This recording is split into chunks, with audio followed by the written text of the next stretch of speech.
also, we are going to have one such beautiful speech. And today's speaker is Master Professor Lalitha. Before handing over the mic to her, I would like to just introduce her with a few words. Assistant Professor Lalitha, actually, she is basically from Coimbatore, but she is from South Florida now. She has been there for the past 24 years. And she is working as Senior Solution Architect at Stanley Black & Decker. She is into Sky Yoga for more than 7 years. And she's also having a master's degree that is in yoga, that is MSc, Yoga for Human Excellence. Ma'am is doing excellent service in and around South Florida. And she is doing a great service there in at the Sky Yoga Center at South Florida. And very happy to welcome you, ma'am. We are all eagerly awaiting to listen to your speech on the topic, many lanterns, one light, the yoga journey. Over to you, ma'am. Be blessed by the divine. Thank you, Madam Bharati. Thank you, everybody. Be blessed by the divine. May the grace of the divine and Guru be with us today. Thank you. Sincerely appreciate the opportunity. I would like to share my screen and start. Okay.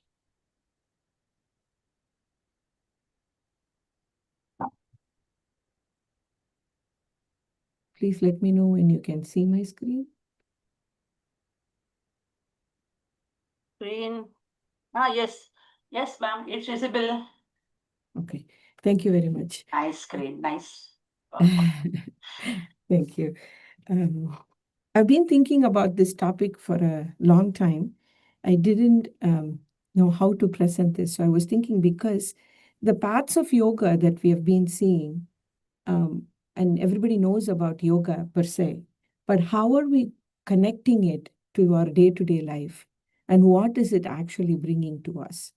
When I think about that, there are different margas, in which, meaning paths, in which we can attain what we all here for, the purpose of our life, to be one with the divine, to understand divinity and be there. So, and without further ado, I would like to move on. So basically, what we are trying to say, what is yoga, right? The Sanskrit word, it's from the Sanskrit word yug, meaning unifying, linking, or becoming one.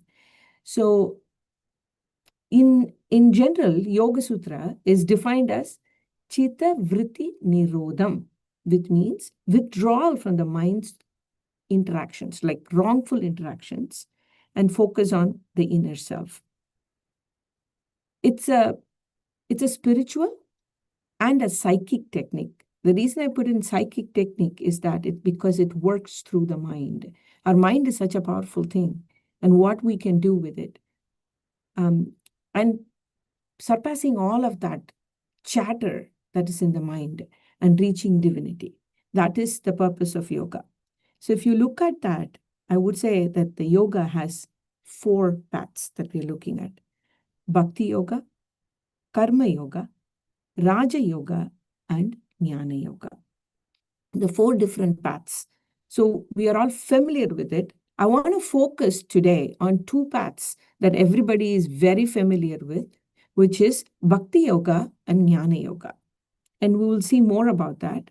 Moving forward, Bhakti Yoga, what is the essence of Bhakti Yoga?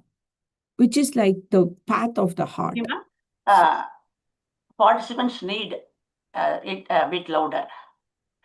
Oh, okay. Sorry. Can you hear me better now? Yes, ma'am. Okay, apologies for that. So Bhakti Yoga is the path of the heart. The Bhakti Marga is about fundamental change of mind. It's not just belief.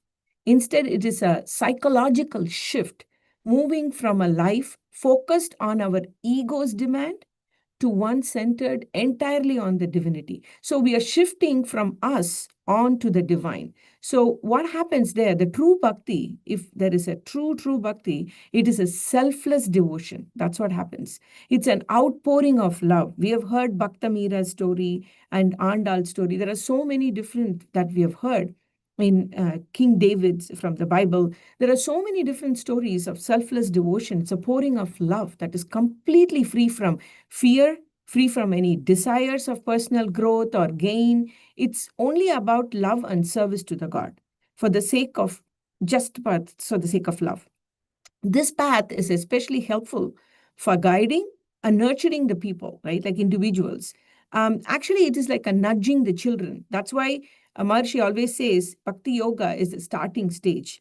That is where it leads to the path of perfection. When we were kids, we were told things, and then we learned to analyze things. We learned to ask questions.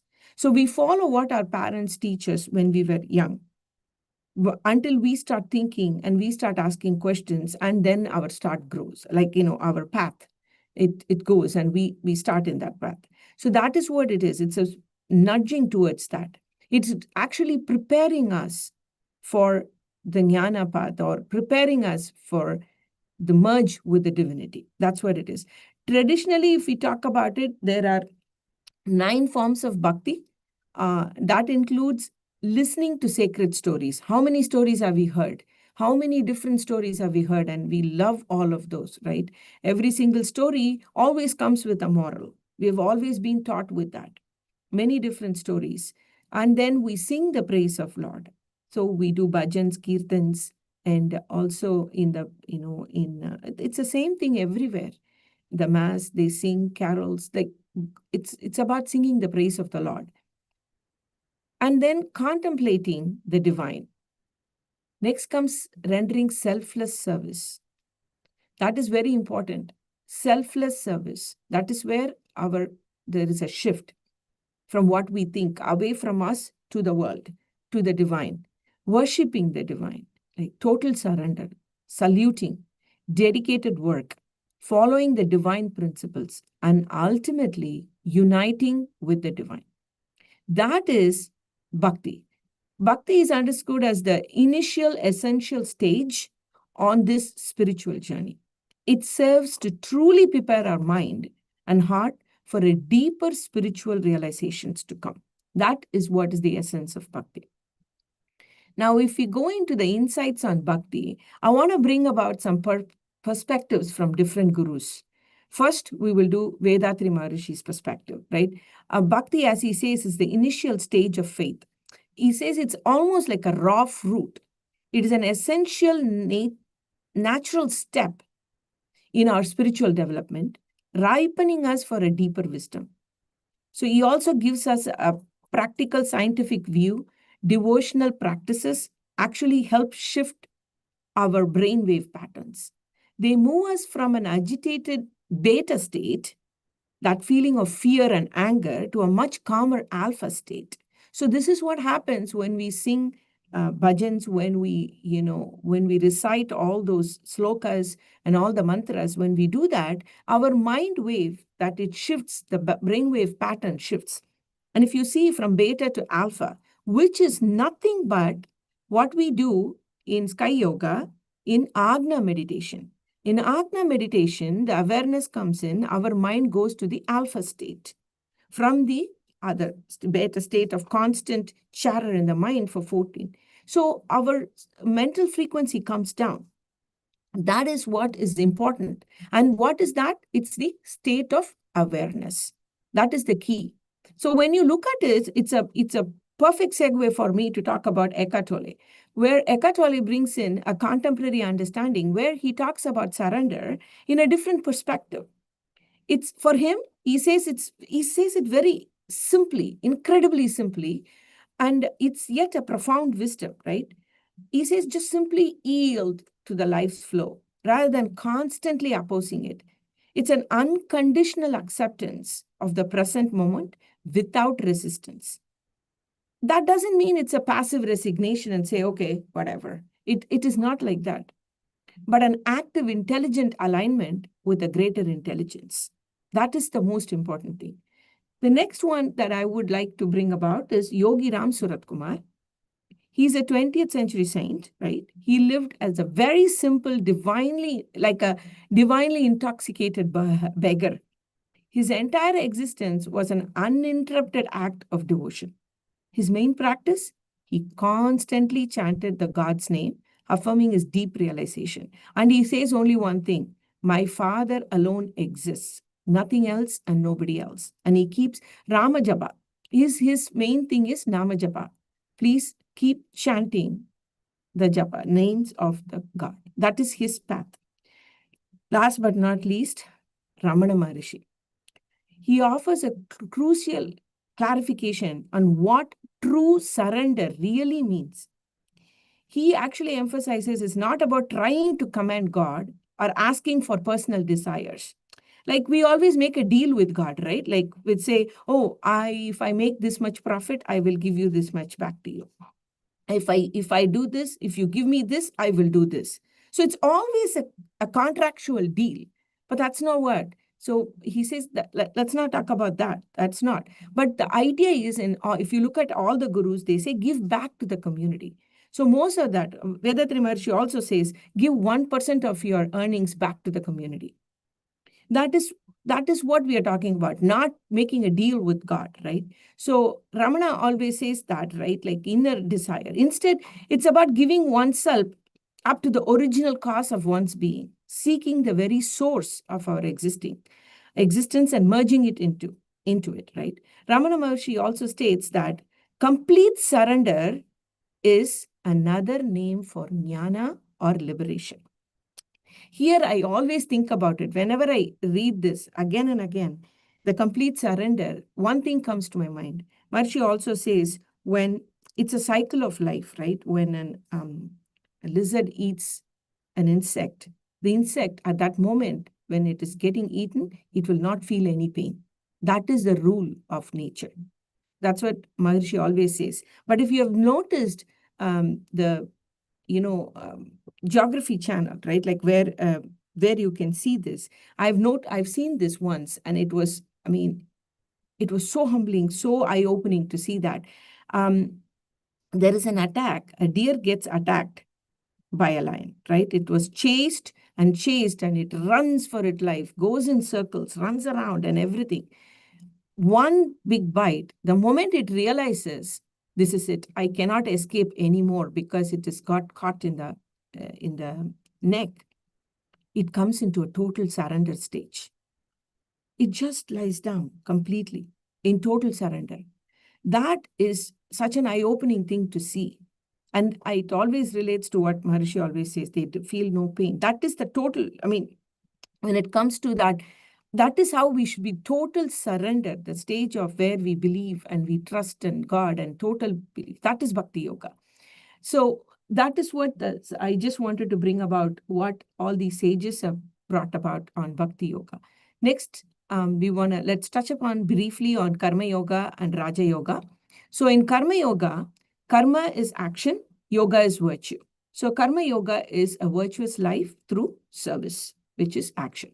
So basically, that's what it is. The principles, again, of Karma Yoga are awareness, gratitude, and understanding the cause and effect, which is kind of extremely important, right? Awareness, analyzing the purpose, being mindful of the outcomes, understanding that suitable results comes from action. Gratitude, appreciating benefits received and repaying good deeds, expressing gratitude towards others. It's extremely important. Cause and effect. This is the key, right? Recognizing the connection between actions and their results. Like, for example, when the kids learn, right? When you give them the remote, they know if I press this button, TV comes up. Without even knowing how to read or learn, they know this. How do we know action and results? So I'm just quoting a silly, simple example, but what I'm trying to say is how to learn the cause and effect. Striving for a virtuous outcome. That's what it is, the cause and effect. The main things in Karma Yoga are displayed by 10 steps. So respect. The respect is honoring our parents, teachers, and the divine. right? And our guru. That is very important. So respect is like, Mata, Pita, Guru, Devam. That's what we say.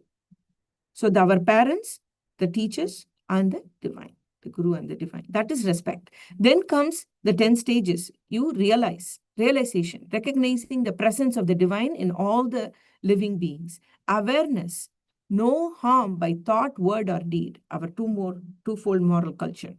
Moderation, balancing. This is important. Balancing food, work, rest, thoughts, and sex. This is important. Everything in moderation and moderation in everything. Virtues. What are the virtues that we need to? Embracing morality, duty, and charity. This is important. Giving back to the community. Understanding that is a part of our duty. And what our duties are. Fulfilling the responsibilities to yourself first, then to your family, then go to the society and to the world. But start with yourself. That is most important. Discipline, that's where it all starts. Service.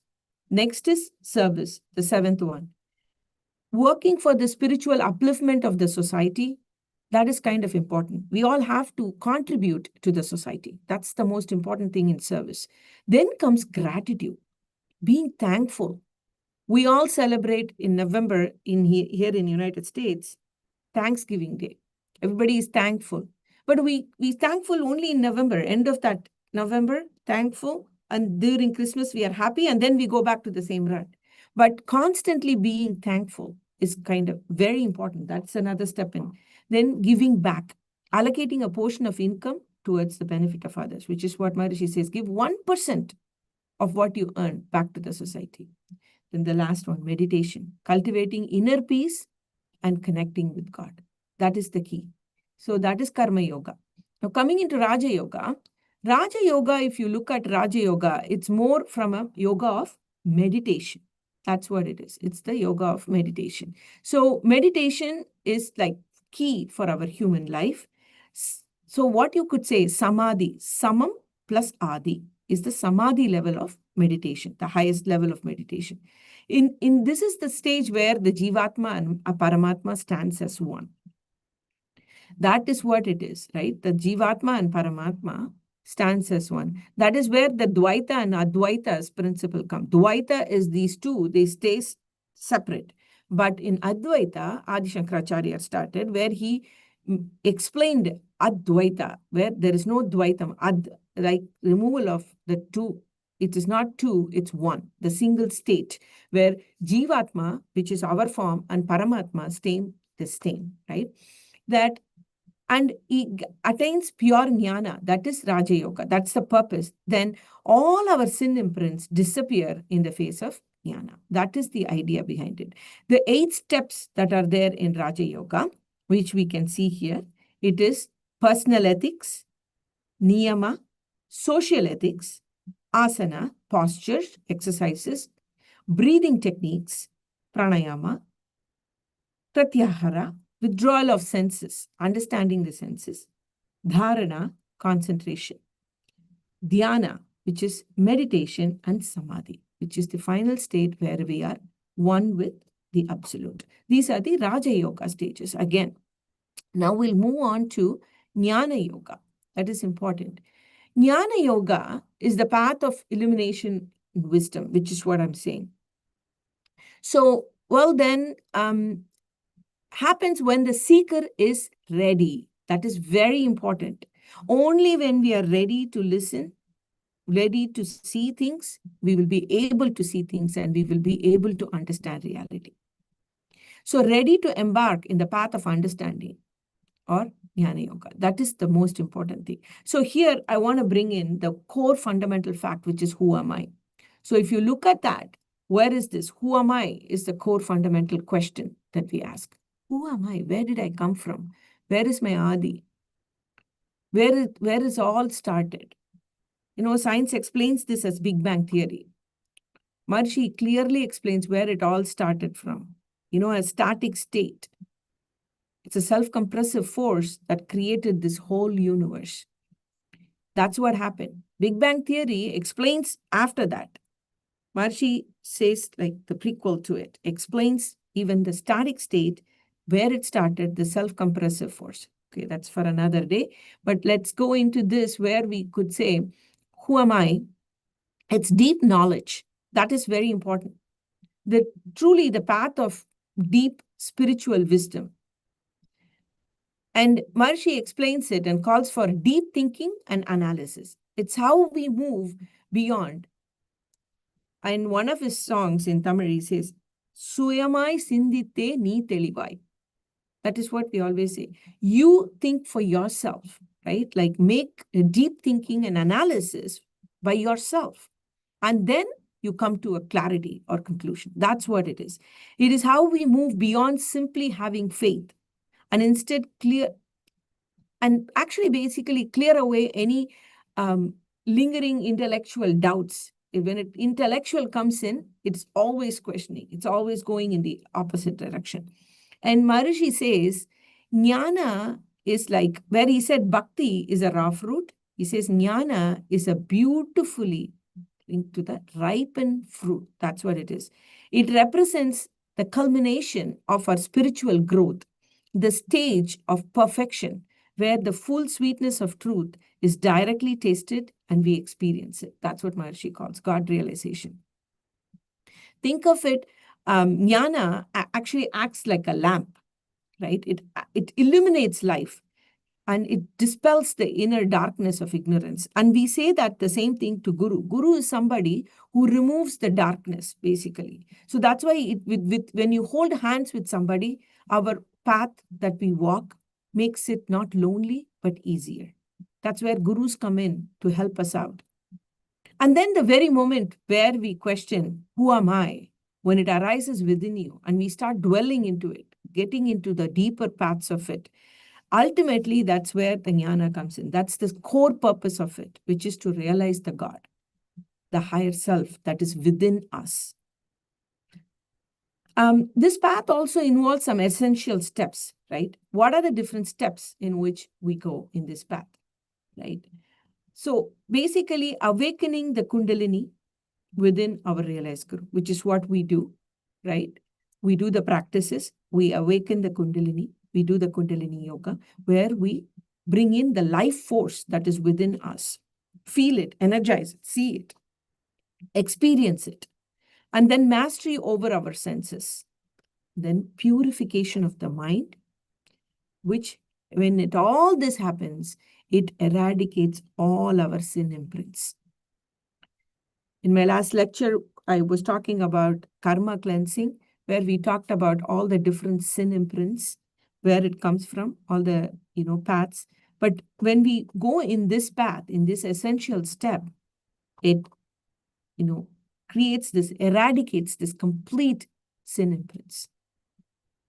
So again, we saw bhakti, we saw the perspective from different gurus. I want to do the same, the core of jnana, which is self-inquiry. And I want to say this is more of an experiential theism rather than anything else, right? Jnana is an experiential theism and not atheism. This is very important.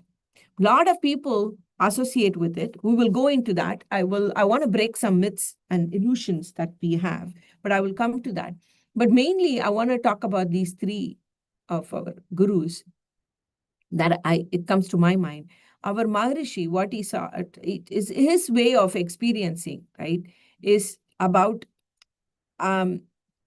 he's more from a perspective, Maharishi always says clearly, the most you question, right, he says you're clearly on the path of the spiritual awakening. It is also crucial to understand some common misunderstanding, right? That's why I mentioned this. Jnana is not atheism. In fact, it is the most direct and actually, you can even say, intimate path to experience God. It aims to realize the divine, that's what I'm saying, not as a separate entity, right? It's out there, we need to reach it. It is inside you. That is the thing. That is the concept of Advaita, where the divine is in us and we merge with the divine. That is what it is. We are a piece of it, right?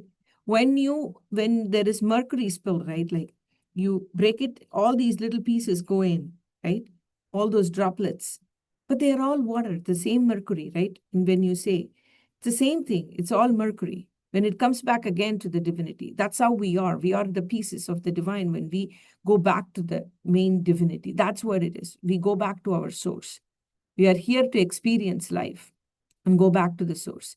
That's what Maharishi always beautifully explains that, right? He says that absolute is a static space. It is omnipresent. It's there everywhere. It's a divine fluid that is in you, outside you, flows through you, flows around you. It's there everywhere. And what is our mind then? If that is, it is nothing but a dynamic expression of that. That's what it is, right? So going, and that is what Maharishi's ways. And what about Ramana Maharishi? His main important thing that we got, Ramana Maharishi always says, God, Guru, and the self are the same. It's one and the same. And his central teaching is about Atma Vichara, which is self-inquiry. Who am I? That's where it says. But when you start doing that, that's the beautiful. This is the next one that is so beautiful. He says, it will destroy all other thoughts, right? It will blank out everything else and you will focus only on that. The more you get deeper and deeper into it, that thought itself, that who am I thought itself will be killed and you will have no thoughts. And you will know the knower. That's what it is. So it is a very interesting, right? Know the knower. And we are like, okay, know the knower. Where is it? J. Krishnamurti also says, that's why I was laughing, because he always says, the observer and the observed are the same. We read that first. What? Observer and the observed are the same? What? So that is nothing but, like what people say is very simply, I am the star. I'm made of star. I'm made of the same thing the stars are made of. Which is nothing but we are divine. We are made of divine. We are the piece of the divine. We all are. And its natural state is to go back to the divine. That's what it is. It's a very natural state. Experience this and go back. And again, going back, what is simply said to us, again, by, Eckhart Tolle, that we could say is the presence as the watcher. Be in the moment. The power of now. That's what, again, all these, where we conclude from these gurus, right? So as a next step, I want to talk about jnana and bhakti, right? Like they are like two roads. That's what we see, lead to the same. All the different roads. Both bhakti and jnana are valuable, right? And we cannot say like one is better than the other and one is opposite to the other. No, it's not. They both lead to happiness and success. It's like Shakti illayil, Sivam illai, Sivam illayil, Shakti illai. There is no Shakti without Shivam. There is no Shivam without Shakti. Same way, there is no jnana without bhakti. There is no bhakti without jnana. It is all there. The true self-inquiry is an act of supreme devotion. That's what it is. That's what this is about. The jnana will never stand in the way of bhakti. It should not. It's very clear. So, and again, realization that we say, okay, I'm a realized soul, is not an egoic achievement, but a revelation of the grace. If we have that, it will not happen, right? The mind gets completely pure and it's so peaceful. That's the state. And again, success, all the success and the peace that we get, or even the pleasure we experience, is to the extent of how one has attained jnana. It shows our spiritual growth and where we are on that. And based on that, our life will happen. And very important, living a life made of selfless service is very, very important. Last but not least, meditation and guidance, right? That's why we have gurus. The meditation, these are essential, very essential for progress. That is the current day yoga, right? So I thought, okay, we talked a lot about jnana, we talked a lot about bhakti. Why don't we, look at a bigger perspective, like combine them and see what feature by feature, right? So I kind of made like a table. So I thought it would be interesting to see that, where we could say the primary mode. What is a primary mode in Bhakti Yoga, right? It's feeling of love and surrender. It's feeling like, it starts there. And what is the jnana path? It's like knowing, inquiry, awareness. When you combine this, what is it? Being in the presence. That is what this both path is teaching us, being in the presence. So when you look at from a key practice perspective, right? What do we do in Bhakti Yoga? Prayer, chanting, service. And Jnana Yoga, who am I? Self-inquiry, Atma Vichara, right? Like, so sorry, I went into the... And then if you combine both together, like it's going into the self. That's what this is, right? Combining them together. Now, when you look at, okay, what is the view of God? We'll see that as the next one. In Bhakti Yoga, it's very personal. It's mine. He's mine. God is mine. I am that. But with so much love, and devotion. That's where it is. But in Jnana, it's very impersonal, right? In the self to be realized. He is the one. But in reality, what is the unified state? It's the one reality beyond all concepts. That's what it is, the oneness of everything. Advaita. That is what it is. And then when it comes to, okay, how does ego play a role in all of this, right? So if you look at it, the ego needs to be surrendered. In Bhakti Yoga, it's total surrender, complete devotion. That's why you prostrate in front of God. You prostrate in there, where you say, you are everything to me. Now I'm falling at your feet. Please help me. That is total surrender. Then in Jnana path, we dig deeper, investigate, and differentiate between the Maya and the self.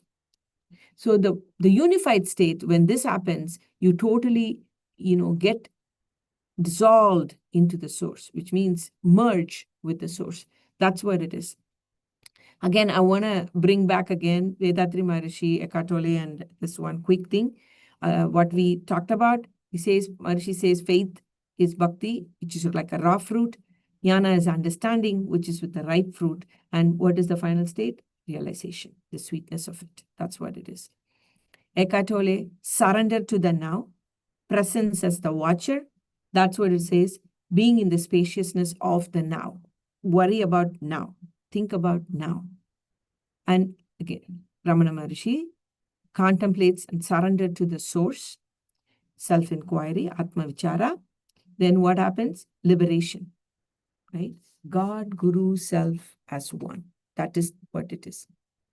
Again, I know I've mentioned this time and again, but I want to do some pearls of wisdom from both Ramana Maharishi and Vedatri Maharishi, and moving before I move forward. So here is what it is. Realization is solely due to the grace of the God and one's inmost self. That's where it is. It's grace of the divine. Grace needs to be there. Bhakti is Jnana's mata. That's what he says. That's same thing. Fruit, raw fruit, right? Bhakti is Jnana's mata. Devotion is the mother of wisdom. You have to start somewhere. That's where we start. Unless the self, God, again, this is another thing. Unless the self, the God within, by the power of grace, pulls in the mind, who has the strength to go through this? His own effort to stop the rogue mind's outward drift, right? The mind is a rogue. Manamurukurangu. Like what we say, a mind is a monkey, right? That's what it is. And again, Vedatri Maharishi's consciousness, right? It's enslaving itself is bhakti. Yoga is trying to understand the consciousness with its own help, right? And attain mukti. Mukti, the realized state of jnana, the path of virtue and love. Then again, he also says bhakti first, jnana next. So this was my thing. And I want to quickly go into one important thing, which is breaking the illusions, which is what I want to talk about. Bhakti is more, we could say bhakti is more emotional and sentimental. A lot of people think that. So I want to break that, right? What it is, reality is bhakti actually involves deeper emotion, a genuine devotion. It's a constant, unwavering love and surrender. And that is not easy, right? As Vivekananda says, right, mistaking emotion for devotion can be very dangerous. Because as intense emotion surges, we need to channel it properly. If not, it will cause instability. It's bhakti is actually a sustained consciousness, not just an emotional outburst. That's important. Um, Bhakti yoga is only for those who are less intellectual or simple-minded people. Absolutely not. Bhakti yoga demands immense sincerity. It demands purity of heart, selflessness, and often tremendous discipline, right? Like in devotional practices. It is actually a profound shift in one's focus from self to the divine, which is very, very important. It's very sophisticated, and it has to have such an intellectual rigor to make that happen. And the other myth, Bhakti Yoga means I have to renounce all my worldly life. Not true. Bhakti Yoga can be practiced living a full life in this world, fulfilling all our duties. The focus needs to be on the divine, making every day our life, surrender to God. Sarvam Krishnarpanamastu. That means surrender everything to the Lord and you forget, right? That's what it is. Bhakti yoga is just about rituals and worship. No, those rituals helps us prepare, right? While rituals can be supportive part of bhakti, actually the essence is heartfelt devotion and with what you do and the internal connection that you make with the divine. That is important. That is what we experience in those ritualistic worships and what happens. Bhakti yoga, that is basically exclusive to Hinduism. Not true. That is definitely not true. It's not related to Hinduism. It's an universal path and love of devotion and can be practiced with various religious tradition, right? The object of devotion can be the formless divine, a personal God, or even a guru. It depends on the practitioner, basically. So it's not tried to this. Yoga is easy. A lot of people think Bhakti yoga is very easy. What? You need to just sit and pray. No. While starting Bhakti yoga can feel like accessible, it's easy, let me do, but the deep surrender of the ego, that is far from achieving.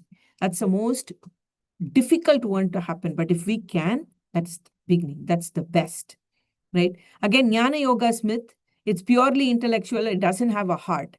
Not true, again. It's a rigorous intellectual discrimination, vichara, right? Discrimination. Atma vichara, self. So to discern, the ultimate goal is directly to realize the Brahman. That's what it is, right? True jnana leads to immense peace. Actually, if you have true jnana, it leads to immense peace, love for everybody, and compassion. That's what it brings out. A realized jnani will always have love and compassion for everybody. Jnana yoga means accumulating spiritual knowledge. While, Shravana, that's what we say, right? Like a scriptural study. And that's the initial step, but it's more about experience, understanding, hearing, and reflection, manana. That's what we say, and a deep meditation and assimilation. Knowledge brings actually humility. It brings a lot of humility. Jnana yoga is the most, a lot of people say is most difficult path only for the select few. Not really. It is for everybody. And again, Atma Vichara for Ramana Maharishi is the self-inquiry, repeated. However, it is for everybody. We can be in this life and fulfilling our duties. Jnana Yoga requires complete detachment. You have to go as a jnani, as a saint. You have to have, you cannot, no. Reality is no. True detachment in Jnana Yoga is not about physical withdrawal, right? It's not about that. It's about non-identification. That's what it is. It means understanding one's true nature. And a true jnani, right, will fully participate in his life and while remaining inwardly free of any attachment, unattached attachment. That's what it is. Unattached attachment. That's where it goes, right? Like total into that. And Maharishi always says you can live your personal life to the fullest and be in this path. because that when you do that in this path, if you live that life will be so fulfilling and satisfying. That's what it is, right? Jnana yoga is superior to all other paths. This is the best. No. All paths of yoga ultimately lead to the same destination of self-realization, which is the union with the divine. The choice of the path depends on the individual, right? And their temperament, their inclination, what they think, what is their environment, everything. In a higher stage, a true jnani, right, embodies only love and selfless action. Just as a true bhakta, right, like in a bhakti yoga, gains wisdom and clarity, all these paths converge to a single one, which is the light.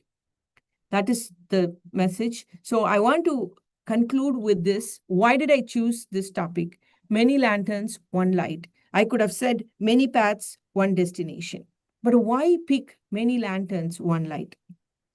The main reason I picked that up is because I wanted to say Bhakti Yoga, right? It's one lantern that you saw in the beginning of my presentation, the 4 different lanterns. And I also represented in the second slide each lantern with one. It's not that, it's just one lantern. The heart becomes the lantern. It's glowing with unconditional love, the light. We see the light, the divine, the presence. That is why I picked lanterns, because it shows light. The Bhakti Yoga is one path of devotion. Karma Yoga is the lantern that shines through selfless service, right? That's what it shines through, where it comes in, right? Then comes Raja Yoga. That is path of meditation and discipline. The mind is the lantern in this case, right? Refines through concentration, inner stillness. That's what it is. In Jnana Yoga, the intellect becomes the lantern, right? And the deep inquiry, self-inquiry, that's where we go in. That it is a path of knowledge. So though each path uses different lanterns or different lights, different ways, the different lights, the different lantern that is each path, what they illuminate is the same divine essence, that one light, which is within us and beyond all forms. And that was the message that I wanted to give. And that's why I picked this topic. And again, I want to conclude this with what it is, how Maharishi in Sky Yoga is connected to all of this, right? Vedatri Maharishi has made it very simple for us, this path, made it so easy for us with 2 things, Sky Yoga practices. In Sky Yoga practices, what do we have? We have Sky exercises, we have Kaya Kalpa, we have meditation, and we have introspection. Who am I? All this, it's very important in there. And then the twofold moral principle that he has given to us, which is, if you practice that, forget about everything else, practice that, we will start becoming a person of love and compassion. Again, we said that in the beginning of this, after the meditation, it is this, in my lifetime, I will not cause harm to the mind or body or myself or others in the present or in the future, right? I did not put the exact message in here. I was just giving the definition of the 2 world moral principle, which we always say, I in my lifetime will not cause harm to others physically or mentally. Then the second one, to the extent possible, I will help remove the pain of others. So I will try to remove the suffering of the others to the maximum extent possible. That's what Maharishi's thing is. So these are the 2 things. And I would say with Maharishi's practice, we can go in this path. And thank you again for this opportunity. Thank you. Be blessed by the divine. Thank you very much. A very nice explanation on the topic. Many lanterns, one light, the path of yoga. Very excellently explained everything. That is the different types of yoga, just as many rivers, even though there are so many rivers, they all join they all just conglomerate in the river, in the sea. So also our different types of yogas, they all lead us to self-realization, or that is merging with divinity. And yet, what are the differences in the yogas, in different types of yogas? And you also quoted many, that is, you told about many philosophers, how they deal with this self-realization process. And thank you. And how our Maharishi differs, Vedatri Maharishi differs, and how his way of dealing things are different. That is, it's very simple but excellent. You very nicely explained about this. Also, the comparison between Bhakti Yoga and Jnana Yoga. Of course, all these yogas lead us to happiness and peaceful life, no doubt in it. Yet, people select according to their own whims and fancies. And it's and so also we have come to our Vedadri Margaret stand. I can say it's Kama Yoga, come Jnana Yoga. And thank you so much, ma'am, for your nice speech. Be Also, blessed. you explained about why you selected this words, the topic. So it's so nice it was. Yes, I was wondering what you are going to talk about this. Of course, even though I could understand it was about the different types of yoga, yet I had some doubt whether it will be on something else also. But I feel I'm right in my thinking. Thank you so much, ma'am. Dear friends, dear participants, anybody having any queries or anybody want to discuss anything, you can come online. That is, you can just, we will unmute you.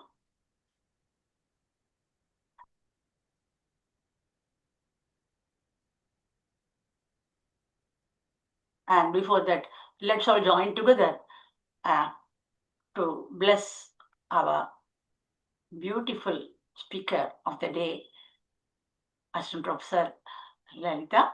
And that is, please come to Turiya stage. Assistant Professor Lalitha, be blessed by the divine. Have beautiful family, be blessed by the divine. Have present and future endeavors, be blessed by the divine.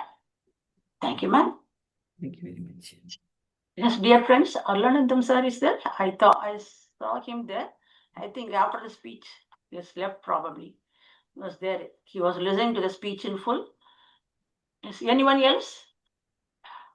Nalini ma'am, would you like to say something?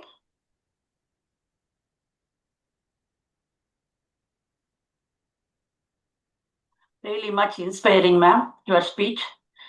Yes. Thank you. Are So, people able to, unmute themselves? I'm not very sure if they are able to. actually, that is, I'll be unmuting if they need. That is, they need to raise their Okay. hand. Yes, Nalini ma'am. Nalini ma'am.